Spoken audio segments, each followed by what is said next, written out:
نبدأ. نقول صباح الخير. صباح الخير، مساء الخير بقى، ده احنا الدنيا قربت تليل. عاملين ايه؟ فيديو جديد وفيديو حماسي من الفيديوهات اللي انتوا بتحبوها. قبل ما ابدا الفيديو تعملوا لايك للفيديو ومتنسوش تشتركوا في القناه. النهارده رايحين نجيب مشتريات البيت يا جماعه، متتحمسوش قوي عشان انا جوزي محرجمني في مشتريات البيت. هحكي لكم بقى ليه. انا واحده ماشي، هو ملوش دعوه بمصاريف البيت خالص، هو بيجي يديني مصروف البيت وملوش دعوه باي حاجه. انا بقى مصروف البيت ده اوعى، يلا نضيع، يلا نخرج، يلا نصرف، مبوظه ميزانيه البيت كله. فهو قرر ان هو مش هيديني مصروف للبيت تاني، وهو اللي هيبقى مسؤول عن ميزانيه البيت. انا يا جماعه انا بجد خرابه، انا خرابه، انا ما بعرفش امسك ميزانيه، انا ما بعرفش اظبط الدنيا بحيث ان انا اخلي مبلغ لاسبوع او للشهر او الكلام ده. ما فيش الكلام ده، انا ممكن اصرف الفلوس كلها في يوم واحد وتمام كده. فقرر ان هو اللي هيبقى مسؤول. قلت له خلاص استلم انت بقى الميزانيه والمصاريف وكل حاجه. فاحنا دلوقتي رايحين نجيب حاجات للبيت، اللي هو هنجيب الاساسيات بس، صح؟ هنجيب ايه يا يزن؟ هنجيب ايه يا يزن؟ مية ساقعة ليا. ميه ساقعة عليك؟ دي مش اساسيات.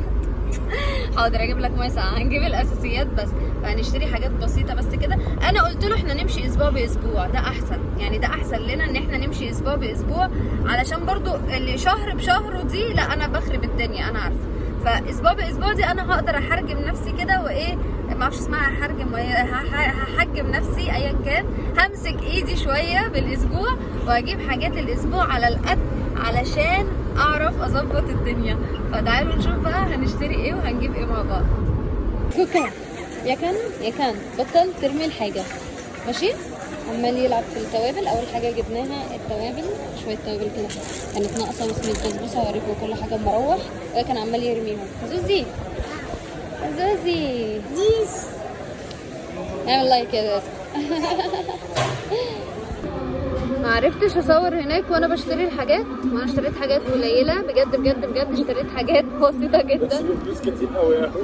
كمان انا ما جبتش حاجه، ده انا جبت مكرونات وزيت وايه تاني يا هشام؟ مكرونات وزيت وصلصه و كورن فليكس للعيال. ما جبتش حاجه، ما جبتش جبن، ما جبتش مثلا رز، سكر، دقيق، ما جبتش الحاجات دي. ودفعنا حاجه مبلغ كبير. مفيش اساسيات البيت بتصعبوها علينا ليه كده؟ مش عارفه ايه اللي حصل. بس جبت كافيار ب 120 جنيه.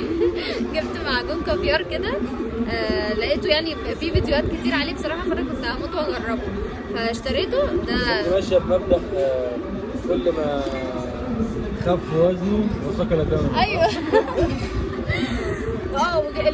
اللي عمل معانا الريسيت يا هشام، اللي زود الفلوس ايه؟ جبنا شاور، جبنا شامبو، جبنا مسحوق كبير، جبنا حاجات تقعد معانا الحاجات كتير، يعني الوقت طويل، مش ان هي دي حاجات الاسبوع، يعني في حاجات جبناها ان هي تقعد معانا لوقت طويل، هتقعد معانا كتير، يعني مش هنجيبها كل اسبوع. لكن حاجات الاسبوع لو حسبناها لا بجد هي كانت الميزانيه اللي هو عاملها لي يعني. بس برضه لسه ما جبناش فراخ ولا لحوم ولا جبنا اي حاجه. انا عايزه حد يمعلشنا انا وهو. عايزين حد يمعلشنا كده عشان احنا الدنيا خربت خالص. بس فانا هروح بقى واوريكم الحاجات اللي انا جبتها. بس احنا دلوقتي قعدنا عشان ناكل، اخلص اكل واروح واوريكم الحاجات اللي انا جبتها.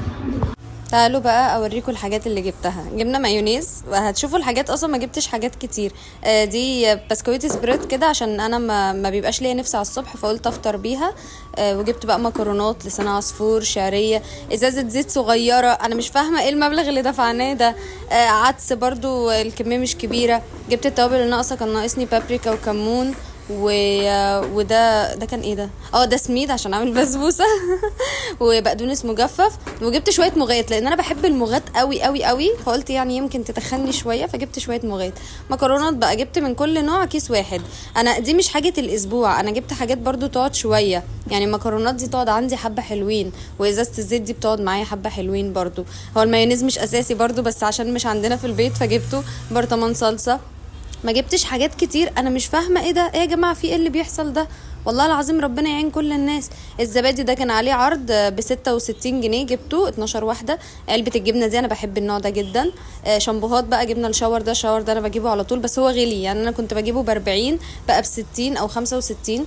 معجون السنان ليزن. جبت شويه خضار ب 100 جنيه، انا مش عارفه ايه الخضار ده، ما جبتش حاجه. بطاطس، جزرتين، كوسيتين، كنتالوب، ما جبتش اي حاجه. نعم بكلم الناس، استنى. دي الحاجات اللي انا جبتها. بس هنا بقى بدات افضي التوابل. ومعلش اليوم النهارده صغير لان ده اللي لحقت اصوره من العيال ودوشتهم اللي انتوا بس يا عيال ده اللي انا لحقت اصوره بصراحه. ده فضيت هنا الكمون بقى وفضيت التوابل وخلصنا اليوم على كده. سيبوا ماما، شايفين الدوشه اللي انا فيها؟ احمدوا ربنا اصلا ان انا عرفت اصور الحبه دول منهم.